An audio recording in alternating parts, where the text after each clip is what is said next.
Hello everybody, this is Stalker Finance. I know this isn't my normal type of video I do, but today I'm going to be talking about the stimulus check and an update for it, specifically for college students and teenagers who want to learn more about it, who are concerned whether they're receiving it or not. Let's get into it.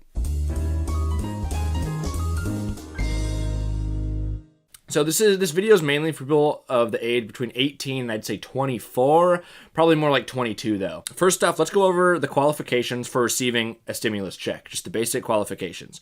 So the total amount of your stimulus check will be based on your adjusted gross income, also known as your AGI. So, and this is based on your 2019 tax filing, or if you didn't file one then, your 2018 tax filing.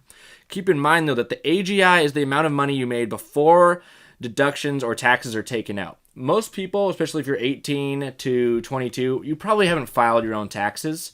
If you have, congratulations, that's pretty impressive.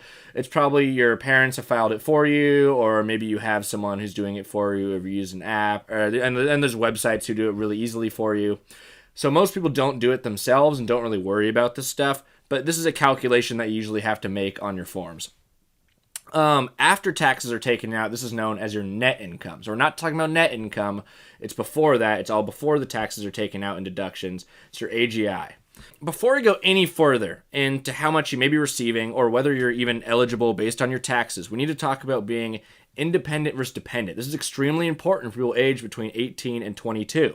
Most people aged between 18 and 22 are still filed as dependent on your parents' tax reports, because they get a tax write-off for adding you as a dependent. So, from how many kids you have, you could have 3 dependents, whatever, and that you'll get a big tax write-off as a parent. So when you become a parent, that's going to be an important thing to know. But anyways, if you are a dependent on your parents' taxes, then that means you're automatically not eligible for the stimulus check. However, if your parents' tax returns meet the requirement for the stimulus check, and you happen to be under the age of 16, then they will receive, or they could receive, $500, up to $500 per child they have that's under 16. The problem here, we're talking about kids who are 18 to 22, mainly college students or late high school students. Even if you're dependent, even if you're dependent and you're obviously your parents are receiving, let's say your parents are receiving the stimulus check, they're not going to receive the $500 for you. And it's only 16 and below. So that really sucks. It's kind of weird that they left out that college gap there, but it's only for kids age 16 and below. And that's, the money, it goes straight to your parents. It's not going to the kids' bank accounts. It's going to your parents' bank accounts, and they're going to, decide what to do with that. So if you're under 16, you'll get $500, or your parents will get $500 because of you. But if you're over the age of 16 and you're dependent, you're not going to get anything. So now let's say you filed as independent, but your parents filed you as dependent. It's not going to count either. And the other way around too. If you filed as a dependent on accident when you were filling out a tax form or something for work, but your parents were like, no, he's an independent, that's not going to work either. Sadly, they're still going to register you as a dependent most of the time. There's really no way around that. If you filed your taxes last year or you filled out some forms for work and you're like, yes, I am dependent, sorry, you're not going to be receiving the stimulus check. Even if your parents are receiving the stimulus check, you're still not going to get anything. So it's really a bummer there, and it's kind of weird it works that way. However, you can file for unemployment, and this is something that a lot of kids look over. They forget, I can still file for unemployment. That doesn't matter really your age there. I'm not sure about in other states. Each state has its own rules and qualifications that you're going to need to look into.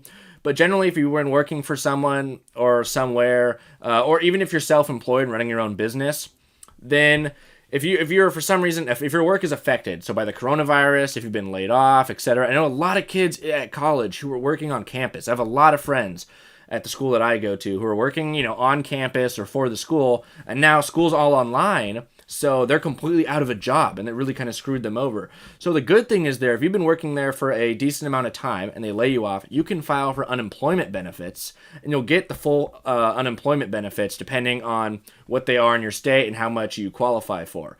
And you can receive a lot of money this way. It ranges pretty significantly, but this is an example here just from Oregon. So, because I'm from Oregon, I'm just going to read the Oregon guidelines, but it's very different per state. So your weekly benefit amount in Oregon will be 1.25% of the total wages in your base period, subject to a weekly minimum of $151 and a maximum of $648. Benefits are generally available for up to 26 weeks. However, because they recently placed the CARES Act, which is kind of because of coronavirus, it extended this by an additional 13 weeks, which is pretty that's awesome there. So you're going to get unemployment benefits for additional 13 weeks on top of whatever your state initially offers. So if you worked during school, whether it was part-time, full-time, or you were self-employed and you were unable to work or you were laid off, make sure to file for unemployment benefits because you could be receiving a lot of money which will help pay rent, help pay your school tuition, etc. The worst thing that happens for, filing for unemployment is that you don't qualify for some reason and then you don't receive it. It's not going to hurt you in any way.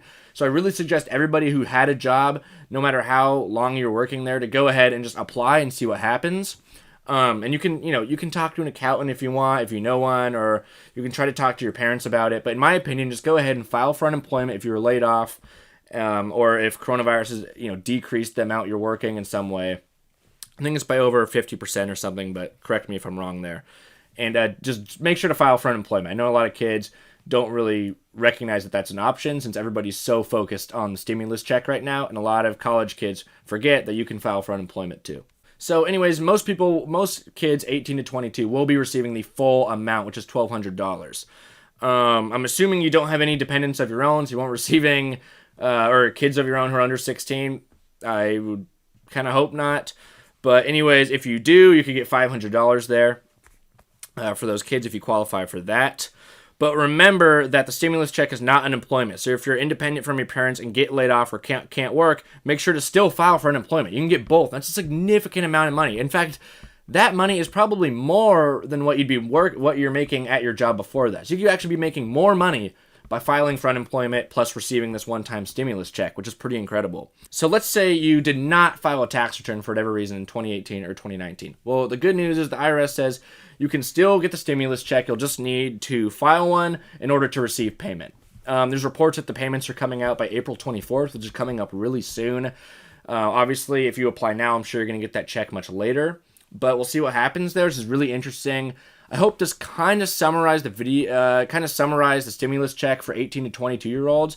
It really just comes down to whether you're dependent or independent from your parents. If you're dependent on your parents, then again, this isn't really going to apply to you. You're not going to be receiving it. And if your parents are making over a certain amount of money, then they're not going to receive it either. If you want to know exactly how much money that is, where the cutoffs are, etc., there's tons of articles, tons of YouTube videos. I'll try to link some below that state this. I'm not going to go over that in this video just because there's already so much content out there, and I really wanted this video to be focused on 18 to 22-year-olds, whether you can get the stimulus check or not. And I'm assuming most 18 to 22-year-olds are going to be below the cutoff range anyways, so most likely you're going to get a full $1,200 deposited in your bank account if you're fully independent from your parents, which is pretty incredible. Again, if you're dependent in some way on your parents, you're probably not going to be receiving that stimulus check. And you're not going to be getting $500 for being their kid either. That's only for 16 and under, sadly. So do not bank on getting the stimulus check. If you think you're getting that and then you realize you're dependent, well, you're not getting it. So I know a lot of kids who are banking on getting the stimulus check, and they realize they're actually dependent on their parents still, according to the taxes, and so they're not going to be receiving a stimulus check. So make sure to double check with your parents. Make sure to go back and look at your taxes from 2018 or 2019 to see what you put down. You can also call your previous employer and just kind of take a look at your forms and the tax forms that you filled out there. And I hope this video was somewhat helpful, and it was kind of random. But anyways, please subscribe, leave a like, comment, and if you have any questions at all, make sure to comment them below or tweet at me at Stocker Finance, and I'll get back to you ASAP with as many answers as I can provide. Anyways, I'll see you guys later. This is Stocker Finance. Peace out.